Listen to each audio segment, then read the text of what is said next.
In middle school, I never really had my balls drop, so let's just say getting a girlfriend wasn't really an option. The most God gave me when it came to puberty was a pubic stash that ended up being woman repellent. Anyways, I remember there was this one girl in our class I had a serious crush on. Like, she was the most beautiful girl I've ever seen. I was so obsessed with her. I remember that I had my locker beside her. We sat beside each other in class. Hell, I remember even writing about her in my diary journal. It's actually a journal. One day in class, I remember my teacher was saying how there was going to be a spring dance coming up. In my head, I was thinking about how badly I wanted to ask this girl out. If you want to hear the rest of this, like for part 2. I wanted to ask my crush to a school dance, but to be honest, I had no idea how to. So I remember searching up how to ask a girl out on the internet. Let's just say it didn't help. And also, a quick side note, I had a seriously bad stutter when I was growing up. The next day, I promised myself to ask her out on recess to the school dance. I had my favorite green Minecraft shirt on and was ready to ask her. But as I walked up to her, another guy that was a lacrosse player already started talking to her. Obviously, I started to tear up and put my head down and walked away. But then her friend walked up to me and said something that I was really shocked about. Her friend came up to me and said, "You know, she wants you to ask her out, right?" I looked at her in shock saying, why in the world would she want me to ask her out of all people? Then after that, she said, "She told me she read your diary and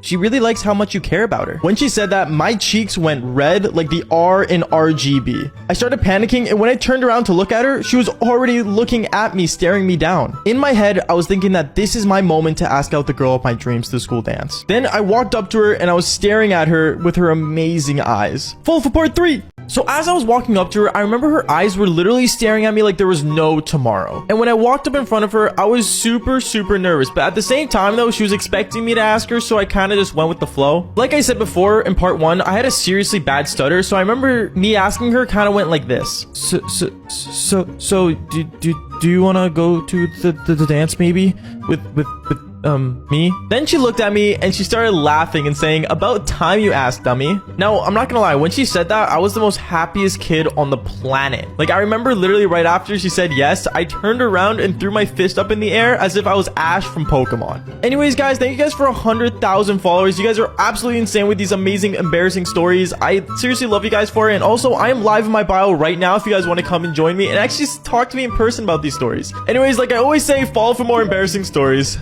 Now, getting a girlfriend is definitely, I gotta say, one of the hardest things to do. But surprising enough, I actually ended up getting one. Back in high school, I remember I got my first car and it was a Toyota Celica GT, and I love that thing to death. Now, I remember me and a friend that we're gonna call Crow. We went out driving together, and I remember he had a date that day, and we went shopping for new clothes. But as we were shopping, I remember Crow got a phone call from this girl, and she said, "Hey, I'm bringing a friend. Is that cool?" Now, obviously, I don't think anyone really wants to be a third wheel nowadays, but I remember my friend muting his phone and saying, "Bubba, you're coming with me." And I remember saying, well, I mean, if the girl's good with it, then I guess I'll go. Obviously, they started talking, and then eventually, for some reason, the girl or her friend was good with it. Now, reminder, me and this girl have never seen each other nor know each other. So me and Crow got ready, we got in our cars, and when we got there, the most craziest thing happened. Follow for part 2. Now, before I continue on with the story, quick reminder, Crow had some really ugly car that was a Toyota Echo, and I had a Toyota Celica. And putting those cars side by side, it was pretty obvious mine was the better one. Now, when we got there, I remember seeing Crow's date, and Crow's date looked hot, don't get me wrong. But when I saw her friend, holy cow. I remember my eyes widening, and I remember staring at this girl because she had the most beautiful smile. She was outstanding. She had the cutest face in the world. Like, I haven't felt this way since middle school. I remember regaining my stutter after she said hi to me, because let's just say I got really nervous. Anyways, when we were getting to leave, I remember Crow's date wanted to go into my car because my car looked nicer. But to be honest, let's just say me and this other girl didn't really want her to join us. So she ended up going with Crow anyway, because I remember this girl that I was supposed to go out with literally stared her down saying no. Anyways, we drove to the theater, and let's just say I made the most boldest move I ever made. Fall for part 3. Now, when we got to the theater, I remember we went to go see the Avengers Endgame. But if I'm being totally honest, I don't really remember what happens in it, because let's just say when you have a hot chick sitting beside you in a theater, you're not really gonna focus on the movie. Anyways, I kept looking at her, and we kept doing like, you know, cute conversation. And then I remember her friend looking at me saying, "You should just kiss her." Now, I'm gonna be honest, I didn't practice kissing my pillow that day, so let's just say my kissing game wasn't on point. And then for some reason, and don't ever do this, but I remember asking her, "Can I kiss you?" Anyways, I counted down from 3, I leaned in, and let's just say I did end up kissing her. Anyways, while we were making out during Endgame, I remember Crow and his girl weren't really doing anything. They were just sitting there awkwardly staring at us. Let's just say things didn't work out for them. Anyways, I drove her home, and let's just say the rest is history. We ended up dating, and and that's it. Fall for more embarrassing stories. I remember when I was a kid, getting your first kiss was like a natural thing to already have. Like, I'm not even gonna lie, people in middle school were losing their V cards, so a first kiss was kind of like the tip of the iceberg. Anyways, I remember one time in school, we had to do a school play on this book called Romeo and Juliet that we did a book report on. And I remember when we were getting assigned the roles of what role we had in Romeo and Juliet, I got assigned Romeo, and let's just say this really, really gross looking girl, not to be mean, but she was not the prettiest, was Juliet. Anyways, I remember our first rehearsal, when we actually went through the script, I remember the teacher ended up saying, "Time to rehearse the kissing scene." And when she said that, my heart literally stopped. The girl ended up staring at me with a crooked smile, and she stared at me with her crazy eyes, and let's just say I regretted going to school that day. Fall for part 2. As the girl was looking at me and the teacher was saying, "It's time to rehearse the kissing scene," I remember freaking out. Like, I wanted to get out of there so bad. But right when I thought about leaving, she instantly grabbed me by the shoulders and gave me a disgusting wet kiss that made me want to puke. Like, I literally felt like I was eating a baby wipe. When she let go, I remember wiping my mouth, grossed out. It's crazy how in the movies, kissing scenes are supposed to be like super romantic, like in The Notebook, but I guess mine just wasn't like that. After rehearsal, I remember I was walking down the hallway while everybody was staring at me since I just kissed this girl. And then the craziest thing happened where she walked up to me and said, "Meet me under the staircase after school." And what happens next literally felt illegal. Fall for part 3. When she said she wanted to meet me under the staircase, I said yes because everyone was already staring at me. Like, I literally felt peer pressured to go there. So after school, I ended up going to the staircase that she told me to go to. And when I got to the staircase, I remember seeing her under it with her backpack between her legs as if she was gonna like commit a crime. When I sat down beside her, I remember she told me, "I really enjoyed our kiss, Baba." And I was panicking because she was leaning over towards me. And I remember saying, "Listen, I think you're cool, but..." And instantly, right at that moment, she started grabbing my shoulders and kissing me again. Except this time she wouldn't let go. So I remember literally pushing her off me and running to the nearest bathroom, washing my mouth out with soap because I wanted to get the taste of mayonnaise out of my mouth. I guess she had a mayonnaise sandwich or something. And I remember not going to school for like the next 2 days just to make sure I wouldn't see her again. Anyways, like I always say, fall for more embarrassing stories. I remember when I was a kid, I never really understood how bad the N-word was to say. Like in middle school, I actually didn't like understand the origin or where like it all generally came from and stuff. Like I always heard it in like songs and things, but I never actually like understood like the full-on history behind it, which if you don't know, you should know. Anyways, we had a person that came into our school to show us how rapping would be fun and really cool. It was some chick who did SoundCloud and apparently was making change with her music. Where have I heard that before? Anyways, she came in and she started like rapping and basically like, you know, showing us how to be the change. And I remember she started pointing at kids in the audience to come up. And of course, she decides to point at me after pointing at like 3 other different kids. And when I went up there, let's just say things went for the worst. Fall for part 2. When I went up there, I remember I was like really confused on what to say. And I remember I saw my middle school crush sitting at the bleachers just staring me down as if I was gonna do something amazing. Like I wasn't doing one of those videos where, you know, it's like the quiet kid ends up being the best rapper where like, I think we've all seen those before. But anyways, I remember I was sitting there all nervous and freaking out. And I remember I was straight up like, "My name's Arash. I like the cash and I take your girl and dash." Yeah, I don't know. I wasn't that creative. I'm gonna be brutally honest with you. But anyways, right after I went up, I remember I went back and sat down and I was like all freaking out and stuff. Like I was thinking how dumb I was doing that. But then the rapper lady that was on the stage teaching us how to be the change decides to point at a certain person that let's just say actually was like a wannabe SoundCloud rapper. And this is where things went very racist. Fall for part 3. When the lady pointed at the student that was a wannabe SoundCloud rapper, let's just say he went on that stage as confident as anyone else was. He went up there and straight up started rapping and saying things that were, let's just say, not PG. Like he straight up said, "All might are going to die and they're going to face my..." And let's just say he full on just said the N-word live on stage in front of the whole school. I remember seeing teachers freaking out and panicking, not knowing what to do. And the person who was like hosting the assembly, the rapper lady wannabe or whatever, she took the microphone from him and literally did a whole speech on how it's not right to basically say racial slurs in songs. Wow, what a big change from nowadays, right? Anyways, that form of embarrassment is always the weirdest thing. Basically, just always make sure you know what to say before you say it out loud. And fall for more embarrassing stories. I remember when I was in high school, doing the Devil's Tango was like a really popular thing. Like there was no kid who hasn't really done it yet, unless, you know, you were a nun at that point. Anyways, I remember I wanted to go to the bathroom because I was in math class and I wanted to get out of there super bad. badly. So I remember I walked up to my teacher saying, hey, my stomach hurts. Can I go to the bathroom? And obviously she said, yeah, just make it quick. So I went straight to the bathroom. And when I got there, I instantly sat on my phone and started watching Jacksepticeye. I think all of us know who that is. And as I was watching him, I realized 10 minutes later that a girl walked in, and I was really weirded out, and I was thinking, what the heck's going on? But then I saw her boyfriend walk in, and instantly they started making out like there was no tomorrow. And what they did literally made me want to puke. Fall for part 2. So I remember when this girl and the guy walked into the bathroom, I was really weirded out, and I saw them making out with each other like non-stop. And it got to the point where I was thinking I should just leave. But as I was about to stand up and leave, I instantly see them go into the stall right next to me,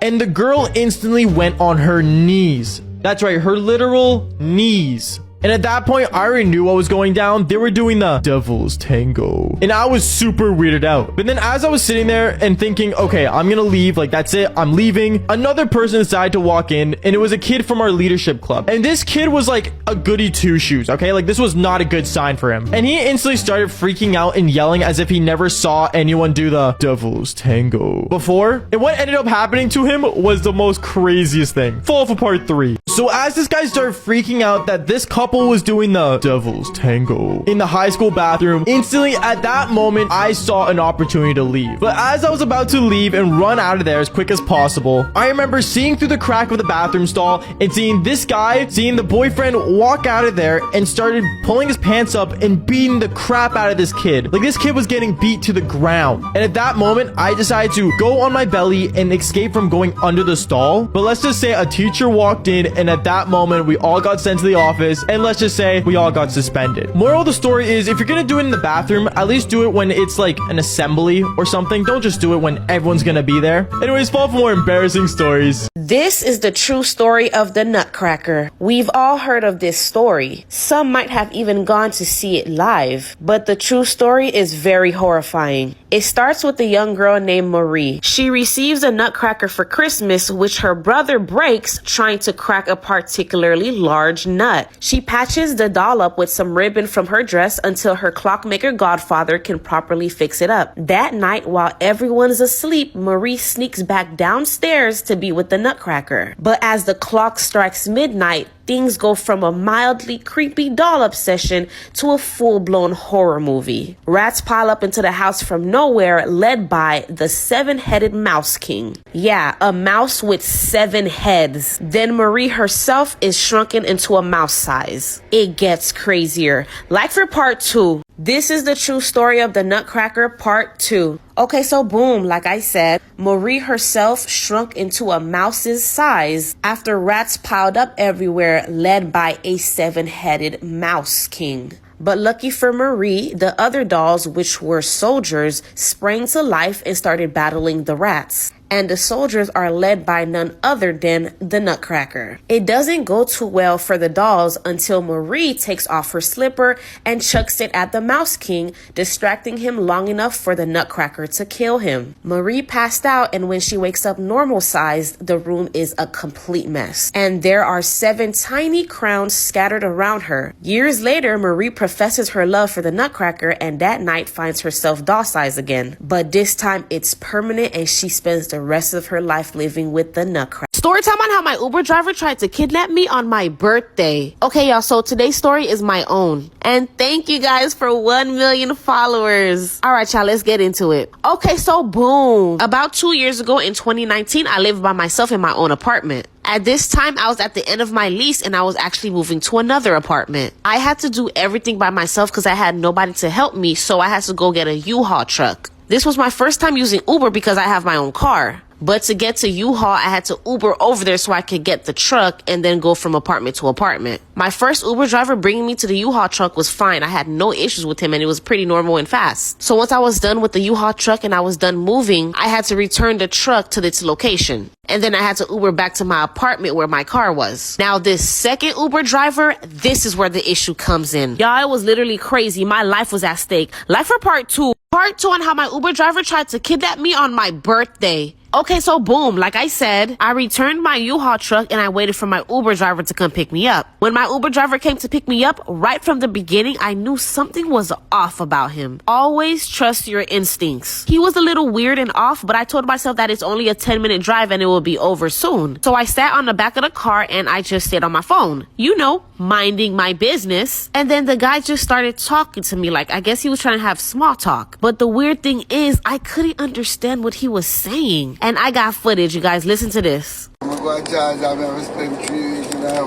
Yeah, I didn't know what he was saying, but I just thought he wanted to do small talk. So I just was like, oh, yeah, yeah, oh, ooh, ah. But then all of a sudden he went off the path of my route. I was like, excuse me, you took the wrong turn. Then he turned back and looked at me and said, I think we're going exactly where we need to be. It gets worse. Like for part three on how my Uber driver tried to kidnap me on my birthday. Okay, so boom, like I said, he went off the path of my route. And I said, excuse me, you made the wrong turn. Then he turned around and looked at me and said, I think we're going exactly where we need to be. I still didn't get it and I looked confused and I was just like, just drop me off at this gas station here. And child, he locked the door. At that moment, my heart sank and I knew exactly what was going on. I was being kidnapped on my birthday. He locked all the doors and put child lock so I wouldn't be able to unlock and leave either. I was under pressure, but I knew I had to think fast and get out of this situation. Y'all, he was driving fast, but thank God he wasn't on a highway, so there was red lights. And I live in Miami, so traffic hour is real. I knew that once he stopped at a red light, that would be my only chance to get the hell out this car. So here we go. We stopped at the red light and I took his head and bashed it into his steering wheel. He didn't see it coming, so I did it pretty easy. Running out of time, like for part 4, story time on how I caught my dad cheating on my mom with her twin sister and I didn't even realize it. Okay, so boom, my mom and my dad had been together for 14 years up until this point. And my mom was actually pregnant with my soon-to-be little sister. My mom and my dad almost never argued. They had a pretty solid relationship, or so I thought. And my mom was very close to her twin sister for obvious reasons. I mean, they're twins. Well, one day when my parents was at work, I decided to skip school with my friends and go to the movie theaters instead. But I needed some money. So I was planning on going home to get money out of my mom's purse since she never noticed when I took anything. I assumed the house was empty because I was usually the first one home, then my mom, then my dad. Remember that because that's important for later on in the story. Y'all, I ran into the house and I went straight for my parents' room. I mean, I was loud. I didn't hear any moaning, y'all. Guess he was doing a bad job. But anyways, I opened that door and there it was. Like for part 2. Part 2 on how I caught my dad cheating on my mom with her twin sister and I didn't even realize it. So like I said, I opened the door into the room and there it was. My dad and my mom's sister literally staring at me in shock. I closed that door so fast and ran to my room, I didn't even give him a chance to react. Y'all, I didn't even realize that wasn't my mom. Don't worry though, because I eventually did. Stick with me. But yeah, I was panicking on how I was going to explain why I skipped school and that I just walked in on them. I was waiting for them to come talk to me, but they never did. About 4 hours later, my real mom came home and screamed that she got food for us. Now remember what I said.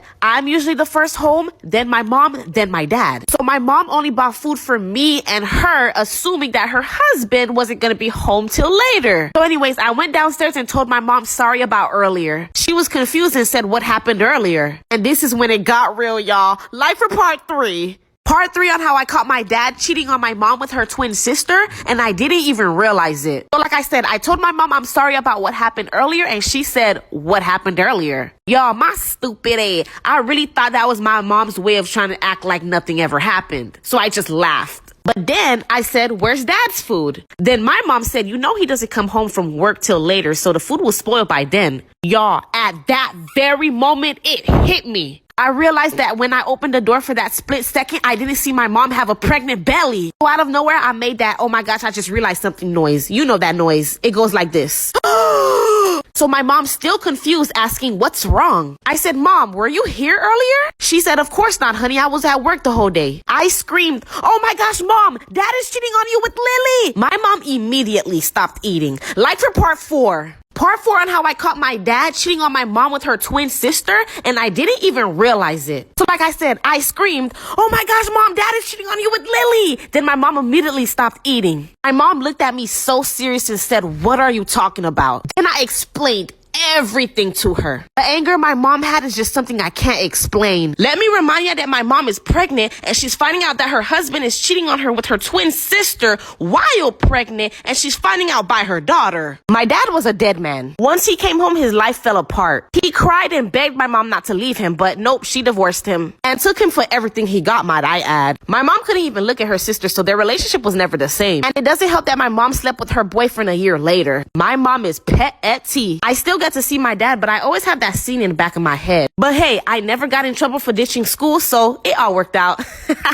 Story time on how I cheated on my husband with his son. Okay, so boom, let's get right into it. So I met my husband at my job where we quickly fell in love, got married, and the rest is history. My husband had a child from a previous relationship who was 17 years old. By the way, I'm 27 and my husband is 34. My husband was really great at his job, but he started treating me really bad. He was always working and had me stay home because he wanted to be the provider. He also bought food for me when I was hungry since I don't cook, but sometimes it would just be food that I didn't want. Before he leaves, he kisses me and makes breakfast for the house as if that's going to make anything better, and only spends time with me on his one day off. It's ridiculous. Well, I started spending a lot more time with my stepson and we became really close. I started feeling something real between us. And my husband was being horrible. So I made my move. Like for part 2 on how I lied to my boyfriend about being the father of my child. Okay, so boom, like I said, after I found out that my boyfriend cheated on me with my best friend for over a year, I ended up having a one-night stand with his best friend because I wanted revenge. I was being spiteful and doing tit for tat.